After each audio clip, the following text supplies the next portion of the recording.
Welcome back. Okay, you can talk to us on our Twitter handle. What do you think about the game between Manchester United and Fulham yesterday? Of course, United are back on top. Yeah. Some of the fans actually, said it was just a temporary thing and all that. Leicester couldn't even enjoy 2 nights at the top. No, Man City was just for, how many hours? Like 2 hours, not even up to. So United were already back on top. So talk to us on our Twitter handle what you think about Manchester United. Are they really still title contenders? But we know that according to Ole Gunnar Solskjaer, he said, look, they're not talking about that at all. He just focused on praising his players, praising Cavani, his contribution, and also Paul Pogba, what they did to ensure they got that victory. And also, of course, Man City, they haven't lost in 9 games now in a row. I mean, they just keep winning. It seems they don't even know how to lose anymore after they had, early slump in the early hours, early time of the season. And now they are on it. And for MPFL, Enyimba, of course, we expect maybe they'll go to Kwara, at least get something. But somehow they just couldn't get anything out of that. Dele Ayenuga, of course, he was at the post. Tayo mentioned him yesterday. I was like, no, he may not be there. But then Kwara had to bring him on. And then, I mean, he kept a clean sheet and Jude, 50-minute goal. And no matter what Enyimba did all through, Kwara United head on, and they got all 3 points away from Enyimba. So Kwara United really looking good this season. So talk to us about that one. English Premier League, MPFL, talk to us about that, what you think about the games last night. Austin will be joining us much later on the program. But then, of course, our basketball fans, they got to talk to us about Cavs beating the big three. Did you see that result coming? Of course, no one saw it coming. Let us know what you think. And how do you think the big three can all play together to become successful? Our basketball fans, let's take your tweets as well to channels_sports. Austin Okonopan is ready to join us now from London. We're going to be doing a review of the game that was played in the MPFL yesterday. It's a rescheduled game between Enyimba and Kwara United. Austin, good morning. Thanks for joining us on the show. Good morning, Tayo. Good morning, Cecilia. Good to be on the show. Always a delight to, link up with you guys to talk sports. I know. We're excited as well to Austin. And let's just cut to the chase straight away. Let's talk about the match in Ilorin yesterday. I was just saying it, yesterday that perhaps we get to see Dele Ayenuga in goal against his former side. And lo and behold, that's exactly what happened. The veteran played 90 minutes and kept a clean sheet against the People's Elephants. Talk to us about that game and how Kwara were able to score very early and hold on for all 3 points. Fantastic results for the Harmony boys. Remember, that was supposed to be, I think, a match day 2 fixture, but because of Enyimba's involvement in the continent, it was rescheduled. And at the time, Kwara United, that was when they just defeated Jos on match day 1 that is stunt plate, in Jos on match day 1. Some of the players on the team that are friends to me, and they said, look, that they are fired up for Enyimba. So they actually got the result they wanted. And you mentioned good reunion for the goalkeeper and some other players in the team. But then again, a big question mark on Enyimba and their away form. It is this sort of matches that I expect, a top team as Enyimba to pick results. And that's why when I come hard on Enyimba, a lot of persons go, Austin, no, it's too early, match day 5. They're a big side. Aqua United picked the points in Ilorin. I'm not taking away respect from Kwara United in any way, but you'd expect Enyimba, after that disgraceful outing at Heartland in Owerri, that they can actually get something. And if you see when Kwara United scored the goal, you can still tell that there was a lot to play for in the match. Shout out to Kwara United. That was a good show of character against a good team as Enyimba to hold on to it, but you'd expect Enyimba to do much more, to push. It is when you get those little one, if you don't win away from home, you pick a point. It's very important. Little teams as Dakada, MFM, they've gone away from home to pick points on the road. So I'm not taking anything away from the quality of Enyimba, but to whom much is given, much is expected. They are a top side, and you'd expect them to push and show you that sort of quality when they play football, particularly when they go away from home. But I like it. It's a good win for Kwara United. I think the second win of the season. They were actually gutted when they didn't get that win against Aqua United because they felt they played good football and they didn't get the win. They went I think, to Kaduna to play a goalless draw with Jigawa Golden Stars, Vita Point on the road. So good times for the Harmony boys.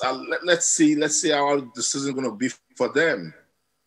Okay. All right, then. See how it will be for them because right now, if you check the table, I mean, they are not one of the top. But if you check what's Enyimba and, of course, the likes of Rangers, and then you talk about Nasarawa United, it tell you that it's going to be a long season for Kwara United. It's still early. Kwara United position 9th on the log.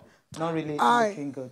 Yeah, they're not looking good at all. I mean, but it's too early doors. I wonder what's happened to the Brazilian player. Not heard a lot of him for Kwara United. Right? Alves. Yeah, what's going on with him? Maybe when he starts scoring. I think I don't even see him in the starting lineup. Okay. I don't know. I don't know if Austin knows what's up with Alves, the Brazilian winger for Kwara United. Yeah, I'm sure they'll need to, update their followers as regards the Brazilian. You remember when we spoke to him before the start of the season, he was turbocharged to get on with the thing. You see, and this is what we're talking about, little communications. There are probably some persons that would have been drawn to Kwara United because of that player. And now those fans are not seeing him and the club isn't talking. So those are the little things we need to learn with our club football. It doesn't cost money to brand in a unique way. If they're not part of the match day, explain why they're not part of the match day. If they're injured, give team news, say this player is injured. Those are the things we're expecting because that's a foreigner, and then we don't get to see so much. Let's switch it. God bless his soul. I think there's a Brazilian Vandresa that has been reported dead. Vandresa has been giving us updates. They're yet to get more. I've heard it's malaria. Some other persons are speculating that it could be COVID, but we're hearing something. So Kwara United should do that.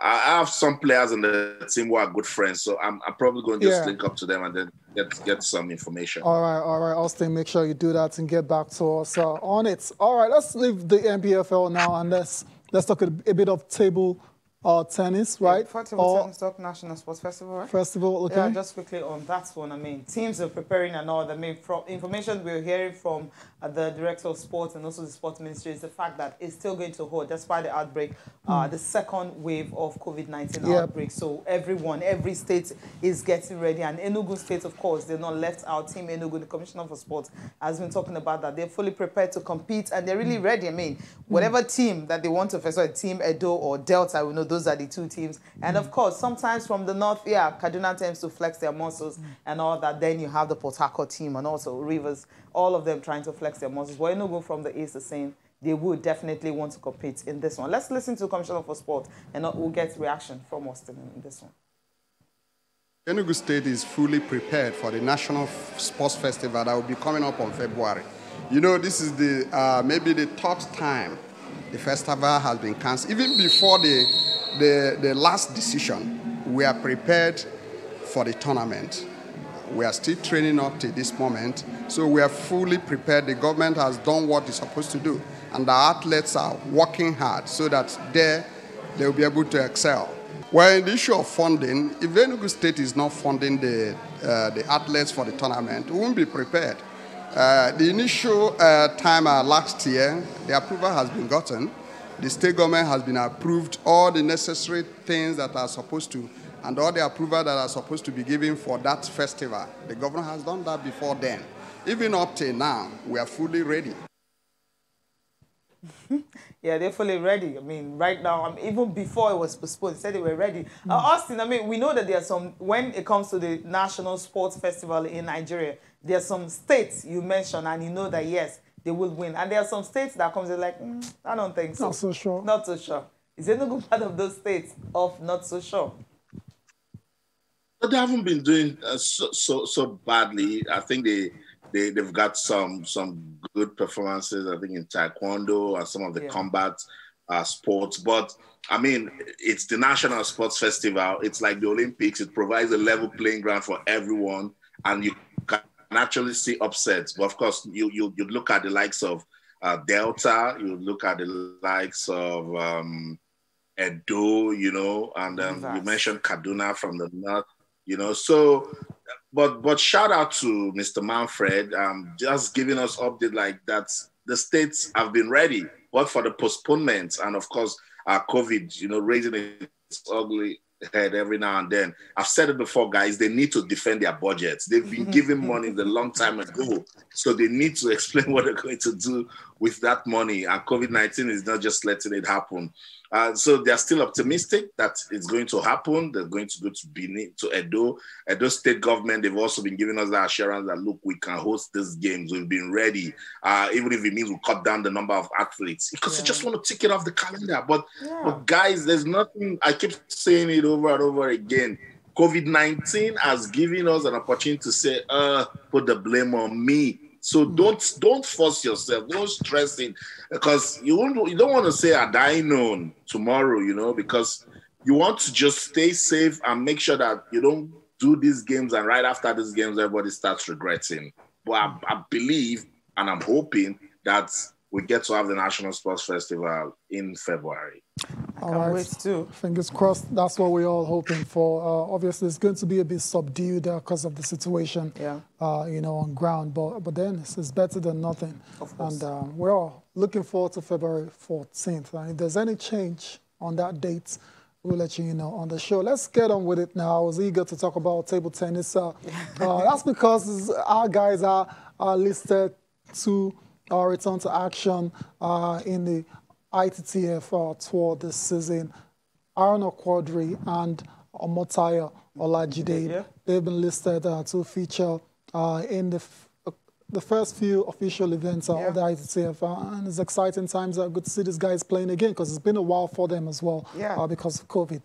Obviously, definitely, it's going to be in Qatar, and of course, it's going to be March 3rd. That's when they will be having the very first tournament, March 3rd to 13th. So 2 events, I mean, prize money, $600,000, I mean, it's going to be a huge one in Doha. And of course, according to the International Table Tennis Federation and all the Middle East, they say about African, I mean, Aaron Okwudiri and Olajide Omotayo among the top African players that have been listed for that very first event. Remember, Aaron Okwudiri is the highest rated in Africa, and of course, world, it's 21 for him, ranked number 21 in the world. Austin, I know everyone is obviously looking forward to the very first tournament of the WTT.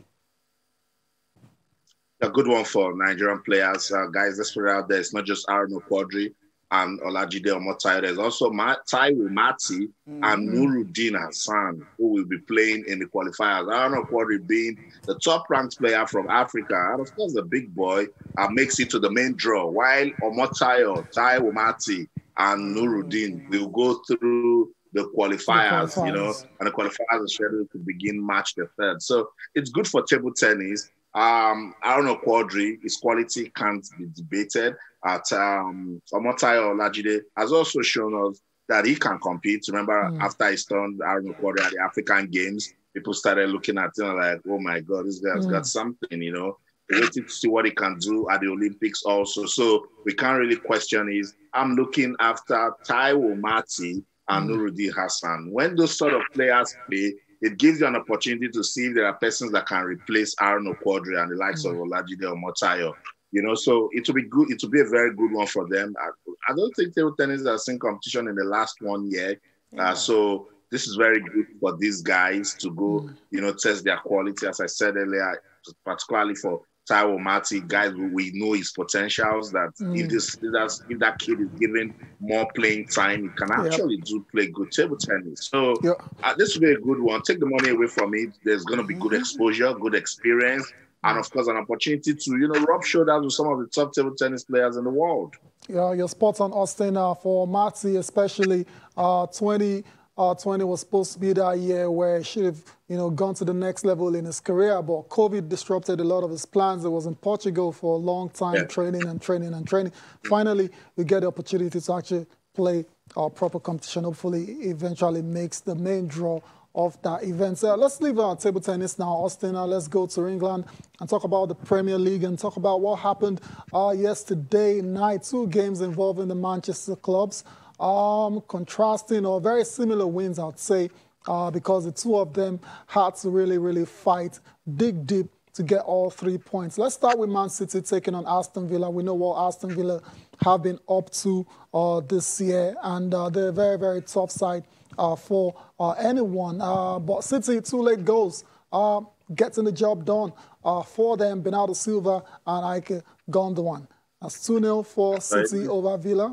And Fulham and Manchester United ended 2-1 in favor of the Red Devils. So it is. Manchester City kept digging deep. Aston Villa, we know they've shown that they can stun any big team this season. So it was a potential banana scheme for Pep Guardiola's team, and they didn't respect their opponents in any way. They kept pushing and pushing till they got those 2 late goals, and it was a beautiful win for Pep Guardiola and his team. Because if you look at the behavior of the table, as long as Manchester City is winning, Leicester City winning, Liverpool winning, and maybe Tottenham, then Manchester City must also keep winning, because as it is, the leadership is tied around this team. So if you slip, particularly in games where you're supposed to get wins, then you're in trouble. And Manchester City, remember Tayo and Cecilia, they have 1 game in hand. They've played 18, while Manchester United has played 19. So they will be saying to themselves that if we consolidate, we keep chasing these guys, and then we play that 1 game at hand, then we will be fine. It's the English Premier League, and I've said it, that this season, it can't just go anywhere. Remember, I think 2-3 weeks ago, when we were talking, you struggled to find Manchester City at the top 10. Now look at where they are, and that's what it means about taking chances. That's why if Tottenham should look at where they are and where City are at the moment, they'll be biting their fingers. But that's football for you. When you get chances and you don't take it, then you pay for it. They kept pushing, and they got those 2 late goals. 3 points in the bag. 3 points in the bag. I think they should be scary, because if you check, Kevin De Bruyne was taken off because of injury and all that. Kyle Walker was also taken off, and that was before their 2 goals came. I mean, when those 2 guys were taken off, I was thinking, can Manchester City actually survive, the onslaught of then Aston Villa were trying to at least get a goal. But somehow it's a team to really be afraid of.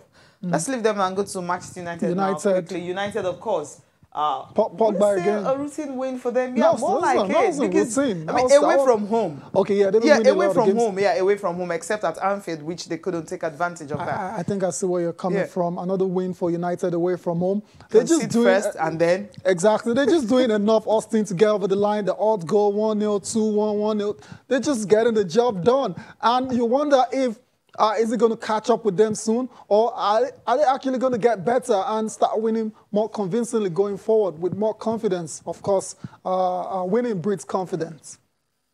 I think they'll get better, Tayo. Remember when I gave that breakdown of Manchester United's analysis from November till the end of December? They showed their intent, and that's what they've kept. They've kept the momentum going. Aside that draw against Liverpool, which to an extent is expected that they will be very careful, go and check their last 10 matches. They've been outstanding. And you know how difficult it is to get those 1-0 wins, those 2-1 wins. I think in November and early December, they were giving us those mad comebacks. They were winning 2-1, 3-2. That's what Ole has pumped into this team. It's just quite unfortunate because they really wanted to make it to the League Cup final. They lost it to Manchester City. Will be saying to themselves, Tayo, they know, Cecilia, they understand that a lot of persons have written them off because of the coach. And probably that's just what is their motivation. Look at how they approached that Fulham game. Vintage Manchester United last year would have lost or drawn that game. They kept pushing, and then look at the stunning strike from Paul Pogba, a player that is under so much criticism, still staying focused to score those sort of goals. I can't remember, it was Everton that Rashford got that late winner also. They're beginning to score late goals to let us know that they can't settle for less. If they continue this way till match day 25, nothing will touch their form. Okay. Are you sure? Yeah. We'll see about that. That's scary. Yeah, I mean, great fun for United. But we need to go on a break now, Austin. When we come back, we're talking about the champions, Liverpool. They'll be in action as well, too, later tonight. Jurgen Klopp has had quite a few things to say about their forward line, which is not firing at the moment. But that's going to be after this break. Join us again. Austin, quickly, before we let you go, Burnley, we've seen them. They're a very tricky side. On their day, they can ruffle any feathers. And for Liverpool, not the best run of form for them.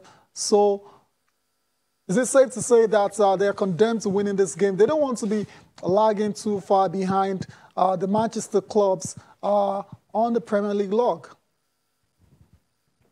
That's what Jurgen Klopp was trying to say at that press attire.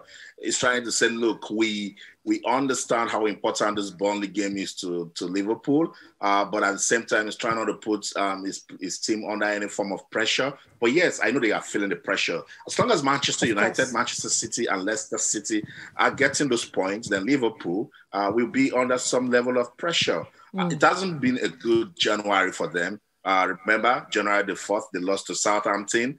They've dropped points against United. This Burnley side, if you look at where they are at the table, they will be saying to themselves that if they get something out of this one, then they will be doing themselves a whole lot of good. This same Burnley side has defeated Arsenal. If they look back and say West Brom could get something from Anfield, then that can motivate them. They're a team that can upset any team also.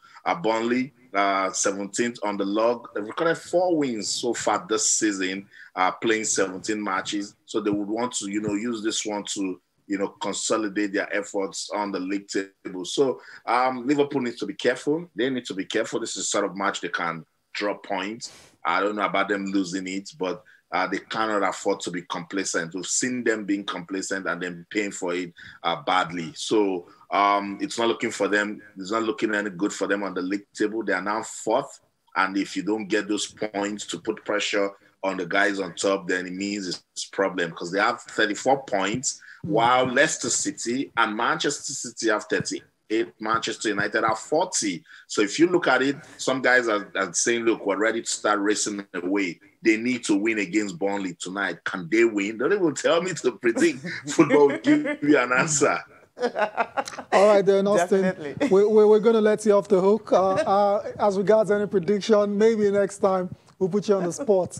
Thank you very much for your time today, Austin. Enjoy the rest of your day. Thank you so much, guys, for being on the show. It's always a delight to talk sports with the team. Have a great day, guys. Bye. All right, cheers, Austin. Yeah, we'll leave it at that, Cecilia.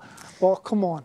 Liverpool, no, they have to find a way to win this game. They haven't scored in 3 games. Even if it's by half a goal. Okay. Yeah, just win the game. It doesn't happen. Yeah. They might help with offside goals, but then half a goal doesn't happen. You might just get lucky, maybe get a penalty. I mean, Klopp hasn't been lucky in that aspect, so he's been complaining. Like United. Right, let's take a tweet. There's so many. Okay, Noble Flyerman, I'll start with that one. He said, Pogba has been magnificent since Minoruela actually made that public blunder.